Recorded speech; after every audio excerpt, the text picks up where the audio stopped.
Welcome to Annette on Life, Liberty, and Happiness, where I talk about the Constitution, politics, history, and pretty much anything else I want to talk about. This podcast can be found on Apple Podcasts, Amazon Music, iHeartRadio, Stitcher, Spotify, and lots of other places. But also, I would like you to check it out on YouTube. If you go to YouTube and enter Annette Talks, you can find my channel. And if you subscribe to YouTube today, you will be automatically entered to win a 72-hour kit. So isn't that exciting?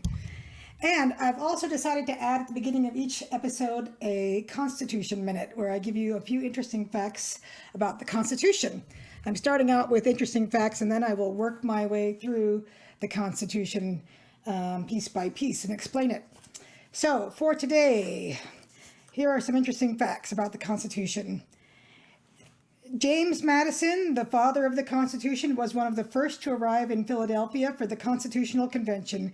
He arrived in early May bearing the blueprint for the new Constitution.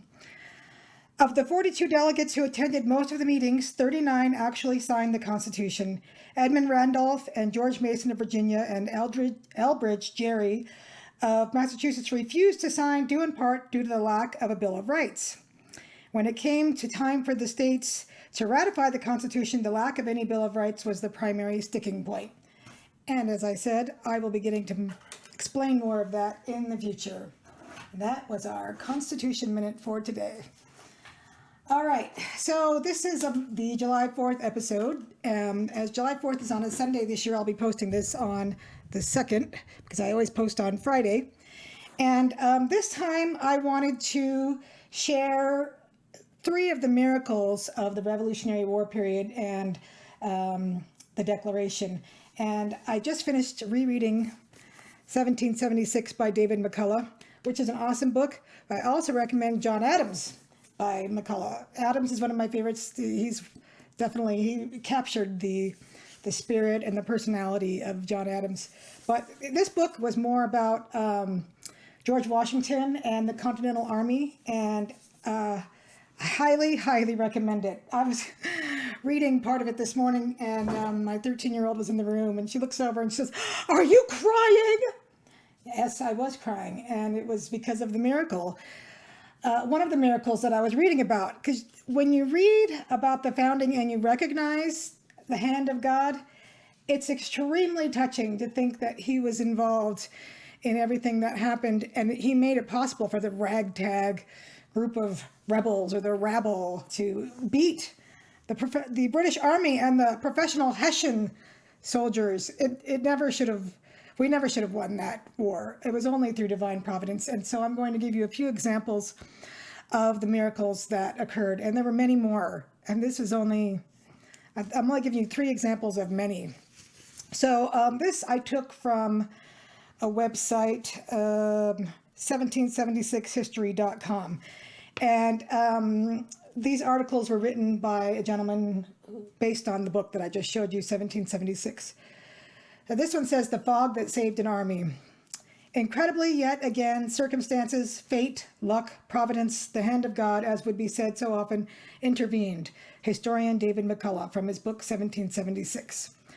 Most Americans are not aware of how precarious the situation was at times for the American Continental Army during the Revolutionary War. 4 months before the Battle of Trenton, the Continental and British armies met in the Battle of Brooklyn, or what is called the Battle of Long Island, or the Battle of Brooklyn Heights, in one of the largest battles of the Revolutionary War. The fate of the American Revolution and the future of our planet were forever changed by what transpired. After the British abandoned Boston in March 1776, their next campaign was in New York. Their plan was to isolate New York and New England from the rest of the colonies. And I have to stop and tell you that George Washington and Congress saw New York as the most important place to defend, that if we lost New York, that the war was over. So this was a big deal. A large British force of approximately 32,000 soldiers opposed about 19,000 soldiers of the Continental Army. After the British force landed on Staten Island, General George Washington moved much of his army across the East River from Lower Manhattan to defend Brooklyn. On August 27, 1776, the British attacked Brooklyn on 3 fronts. The British attacked American forces directly on two fronts, but sent a force of about 10,000 men through a little-used pass, that was the Jamaican Pass, and outflanked the Americans. Caught off guard and outnumbered, only a series of fortuitous events saved the American Revolution. First, a small group of 400 soldiers from Maryland were able to fight and save the army from a complete rout. This allowed a larger group of Americans to retreat to Brooklyn Heights and avoid capture. Rather than press their advantage, British General William Howe ordered his men to stop the attack and instead dig trenches around the Continental Army. He expected the Americans to surrender. He also expected the British ships to sail around and cut off the Americans from their only line of retreat across the river to Manhattan. But the ships never came. Why? Because there was not enough wind to get them there. I also want to stop for a second and say that one of the reasons that the Continental Army was able to beat the British was because General Howe of the British Army,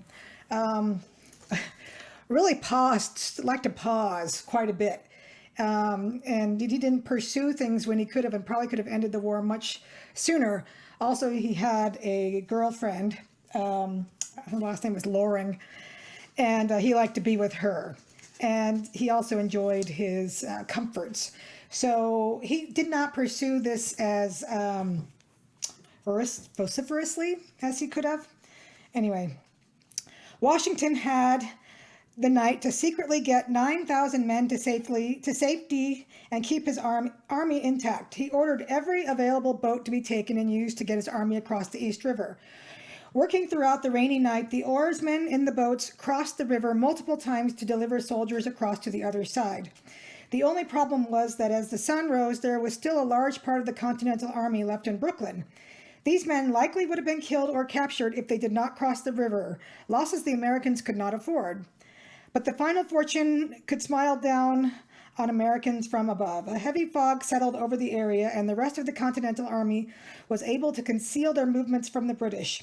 As the fog lifted, the British were left in amazement as the Continental Army was gone. The British went on to capture New York on September 15, 1776, but they did so without destroying the Continental Army.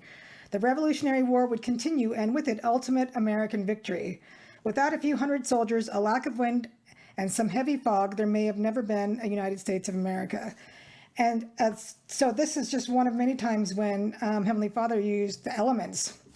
But the book talks about how the fog came in just on the side where the Continental Congress was escaping. That the other side of the river, there was no fog at all. So it was only there where it was needed, and only for as long as it was needed, and it just came out of nowhere. And they would not have escaped had that fog not rolled in at exactly the right time. All right. Oh, and one of the quotes from General Washington during that time was, he was writing to John Adams. He was always writing to Congress saying, please send money. I mean, the troops were in such bad shape. Many of them hadn't been paid for months. Some of them didn't have coats. Some didn't even have shirts. A lot of them didn't have shoes.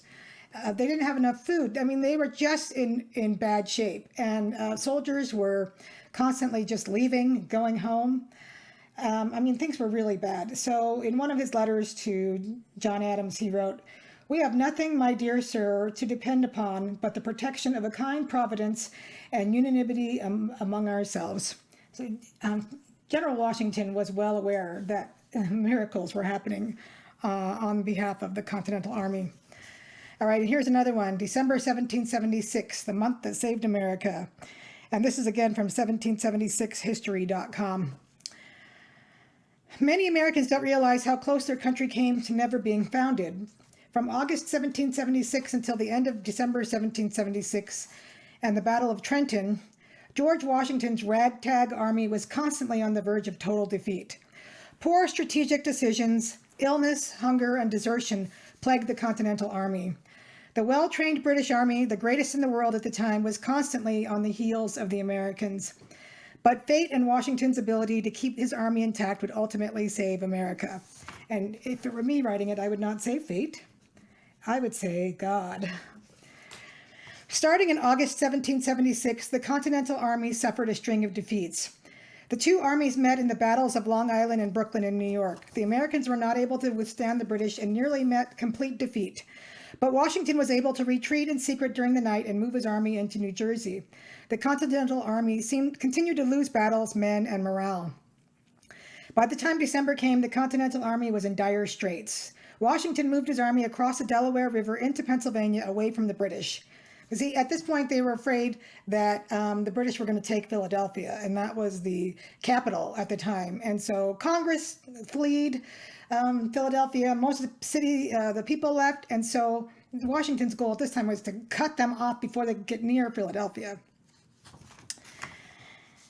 He ordered all boats not used by his army destroyed so they could not be used by the British. But the army was not safe. It seemed only a matter of time before the British would attack and destroy the Continental Army, and with it, the American Revolution.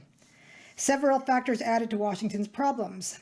His second in command, General Charles Lee, had been captured by the British. Oh, and you should read, if you want to read about that, read the 1776 book. And it talks about how he was captured. And it was because he was doing something really stupid.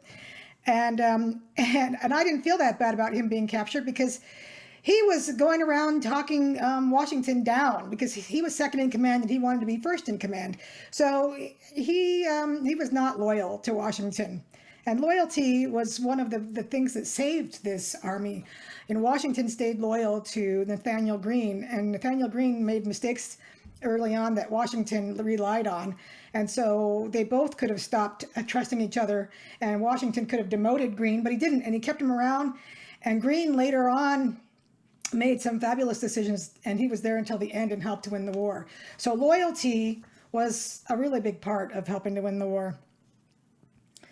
Hey, the enlistments of most of his men were due to expire at the end of December. Many men had simply gone home. The winter weather was harsh and supplies were short. His men were sick and hungry, and the British were waiting to attack with a superior force. Of the 7,500 men under Washington's command, only about 6,000 were fit for duty. But then fate intervened. Again, I would say, not fate, but God. Rather than attack, British General William Howe made one of the biggest decisions of the war.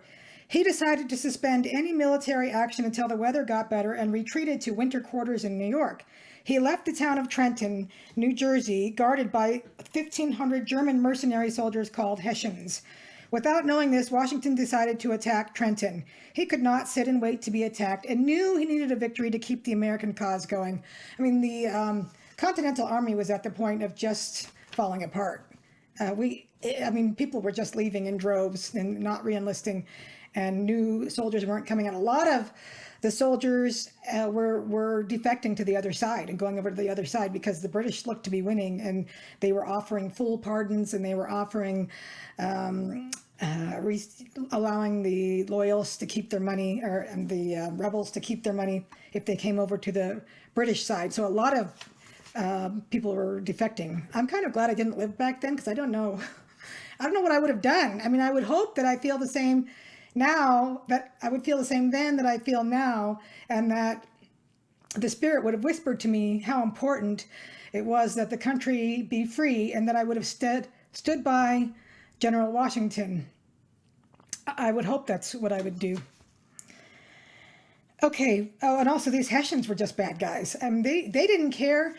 They were professional. They were hired by the British to fight. They didn't have a dog in the fight. They just wanted the money. And so one of the quotes in the book said that they never even thought to ask which side was right, the British or the Americans. They just wanted to get paid. And they were also brutal. When Americans would, give up and put their hands up and say, I surrender, a lot of times the Hessians would just shoot them or run them through with their bayonets. So these were not nice guys. Okay, without knowing this, Washington decided to attack Trenton. He could not sit and wait to be attacked and knew he needed a victory to keep the American cause going. Washington was, he persevered through all of it. I mean, when you read about him, he wasn't perfect. He made some mistakes, but he was the man for the time. He never gave up. He persevered. And the soldiers talked about him coming through the ranks, riding through on his horse, and always looking confident and serene. and humble. And just looking at him helps the soldiers feel better that they had this man in command. There were so many times when he would go back to his tent and just succumb to depression and all his fears and doubts. But he never let that show in front of his men. And he just kept going. There was never a time when he was ready to give it up, even though it really looked like there was no chance they were going to win. On Christmas night, 1776, the Continental Army moved across the frigid and icy Delaware River to attack Trenton. The battle lasted about 45 minutes and ended up as a complete American victory. The surprise attack kept the Hessians disorganized as they awoke from their barracks, and the Americans were able to overwhelm them. In the end, the only Americans killed were 2 men who froze to death on the way over. 21 Hessians were killed and 900 were captured. About 500 escaped. The Battle of Trenton revitalized the American effort. Oh, and what they don't mention is that 2 of the ways that this was a miracle was that the Hessians, who had, I think it was Rawls was the name of the general, had heard a rumor that the Americans were going to attack. And so Rawls rode out to find out what had happened, because apparently 5 Americans at some point had attacked a group of Hessians, and then like 5 and taken off, and they weren't part of General Washington's group. And so they attacked and then ran away. Well, the Hessian commander thought that was the attack. And so he's like, all done, don't need to worry. And then on the evening of the 25th, a messenger came in and gave him a piece of paper that told him that an attack was imminent, and he just stuck it in his pocket. Never opened it up and looked at it. So to me, that's 2 miracles. I don't think we ever found out who those 5 Americans were. All right, the Battle of Trenton revitalized the American effort. Washington's soldiers, who only days earlier were all but guaranteed to leave after their enlistments were over, decided to stay. News of the battle spread quickly, and a new spirit arose throughout the colonies.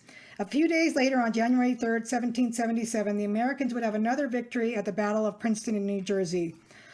Although the war ended in 1783, it very well could have ended in December 1776, but it did not. Washington and the Continental Army fought on, and I would add, with the assistance of God. Historian David McCollough, in his book 1776, summarizes the outcome of the American Revolutionary War this way. But in the last analysis, it was Washington and the Army that won the war for American independence. The fate of the war and the revolution rested on the Army. The Continental Army, not the Hudson River or possession of New York or Philadelphia, was the key to victory.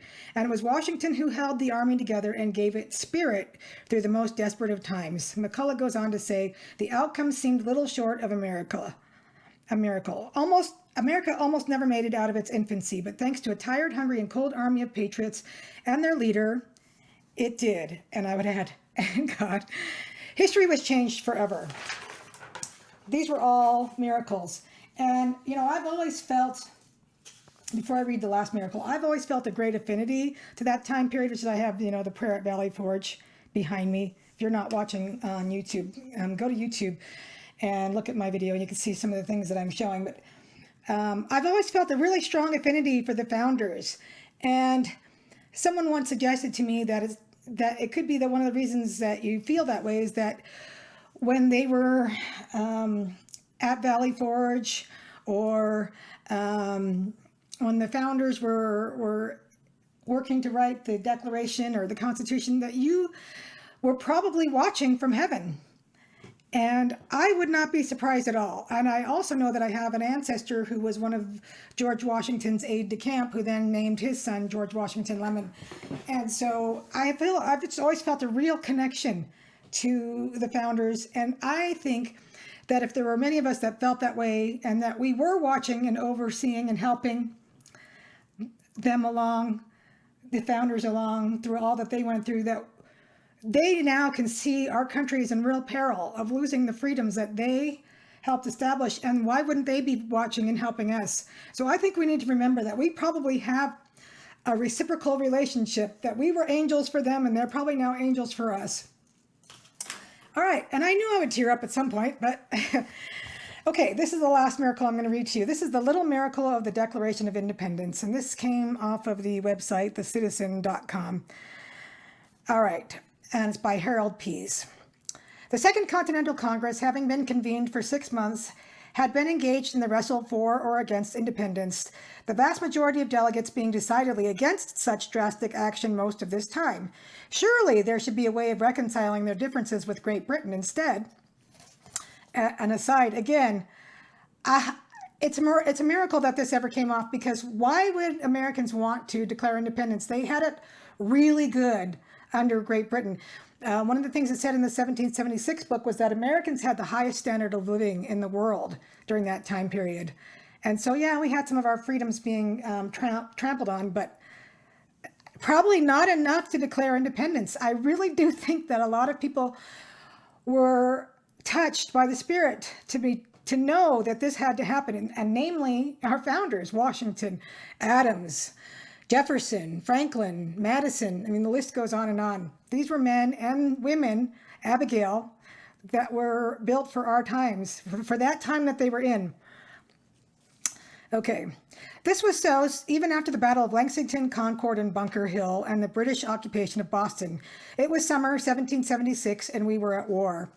King George III had already rejected the colonists' Declaration of Rights and Grievances, arguing the violation of their rights under British law, and the pacifist Olive Branch Petition, which reaffirmed colonial loyalty to the king and blamed their problems upon Parliament alone. Moreover, he had declared the colonists in open rebellion. A full 6 months prior to the signing of Declaration of Independence, Parliament had removed the colonies from the protection of the British military, ended all British trade with them, and authorized the confiscation of any American vessel on the seas. Still, delegates could not bring themselves to separate from their mother, the British Empire. On July 1st, 1776, the Patriots finally risked putting the question to a tentative count, but were numbingly shocked by the result. 4 colonies, New York, South Carolina, Delaware, and Pennsylvania, did not support declaring independence from Great Britain. The Patriots needed to show solidarity. A vote of only 9 colonies would show disunity. This is where the brilliance of John Adams from Massachusetts and Richard Henry Lee from Virginia came into play. They got Edward Rutledge to use his influence to persuade South Carolina, for the sake of unity, to join those supporting independence, if Pennsylvania and Delaware could be persuaded to do likewise. Convinced that this could never happen, Rutledge agreed. Next, Adams and Lee worked on Delaware, which had 3 representatives, one for and another against independence, and a third, Caesar Rodney, who was pro-declaration, was recuperating from health problems at his farm 80 miles away and probably would not be able to be there to vote the next day. Apparently, he had skin cancer and a sore on his face the size of a large apple. The Delaware delegate favoring independence sent a message to Rodney to try to get him to the convention for the vote. This necessitated an 80-mile all-night ride by the sick delegate. Now they needed to change the vote of Pennsylvania with 7 delegates, 4 of whom were against independence. Amazingly, Adams and Lee convinced 2 of these to be absent for voting the next day. This would place Pennsylvania in the camp of the Patriots 3-2. New York, without instructions to vote for independence, remained neutral, refusing to vote at all. The gamble was that in these agreements in South Carolina, Pennsylvania, and Delaware, there existed too many ifs. And would everyone do as promised? They needed a little miracle, perhaps 3. Sometime after lunch the next day, July 2nd, 1776, Caesar Rodney, caked with mud from head to toe, having ridden through a severe thunderstorm and torrential rain, entered the assembly room, and when his name was called for Delaware, he rose with difficulty, but in a clear voice stated, "As I believe the voice of my constituents and of all sensible and honest men is in favor of independence, and my own judgment concurs with them, I vote for independence." This little miracle made Delaware the 10th colony for a declaration that these colonies were free and independent states. The 2 lesser miracles followed.